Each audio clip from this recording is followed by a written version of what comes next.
Hello students, dictation 5 second बाद शुरू होगा।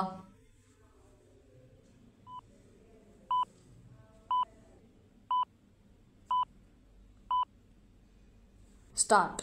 अंततः वस्तु एवं सेवा कर यानी जीएसटी में सुधार की प्रतीक्षा पूरी हुई।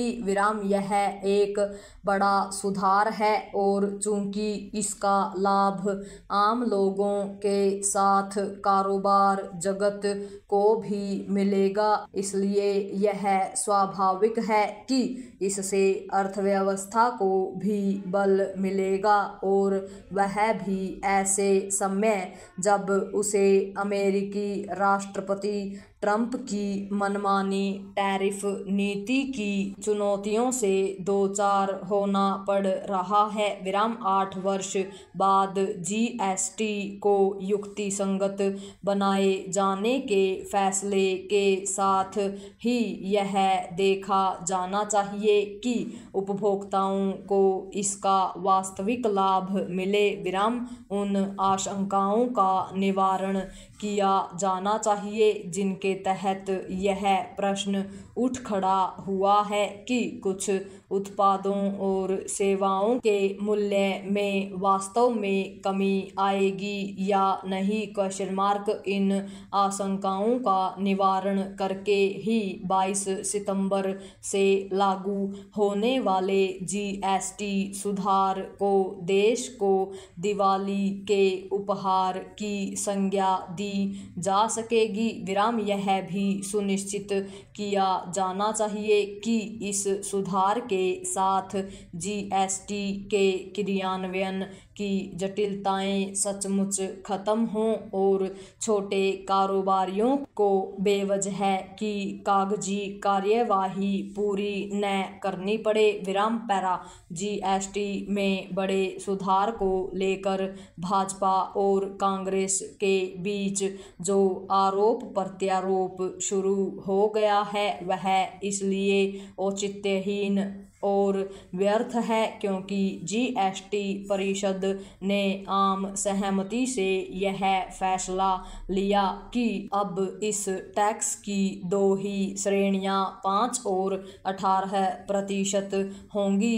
यह ठीक है कि आम सहमति से लिए गए इस फैसले को लेकर कुछ गैर भाजपा शासित राज्यों ने राजस्व में होने वाले नुकसान की भरपाई करने की मांग की है, लेकिन एक तो यह नुकसान बहुत अधिक नहीं और दूसरे वह तात्कालिक रूप से ही होगा।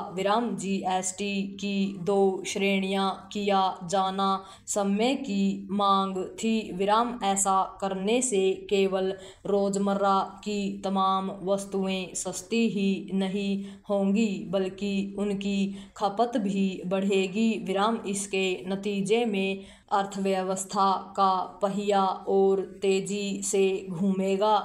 इसे सुनिश्चित करने के लिए अगली पीढ़ी के उन अन्य आर्थिक सुधारों को भी गति देनी होगी जिनके बारे में प्रधानमंत्री ने स्वतंत्रता दिवस पर लाल किले की प्राचीर से घोषणा की थी। आर्थिक सुधारों को आगे बढ़ाना केवल इसलिए आवश्यक नहीं है क्योंकि अमेरिकी राष्ट्रपति टैरिफ के मामले में भारत के आर्थिक हितों पर चोट पहुंचाने पर आमादा हैं, बल्कि इसलिए भी जरूरी है क्योंकि भारत को विकसित देश बनने के लिए तेजी से प्रगति करना आवश्यक है।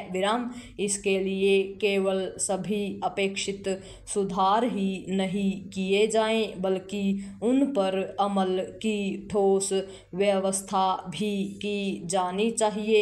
यह भी जरूरी है कि आर्थिक सुधारों के मामले में दलगत हितों की संकीर्ण राजनीति को तिलांजलि दी जाए।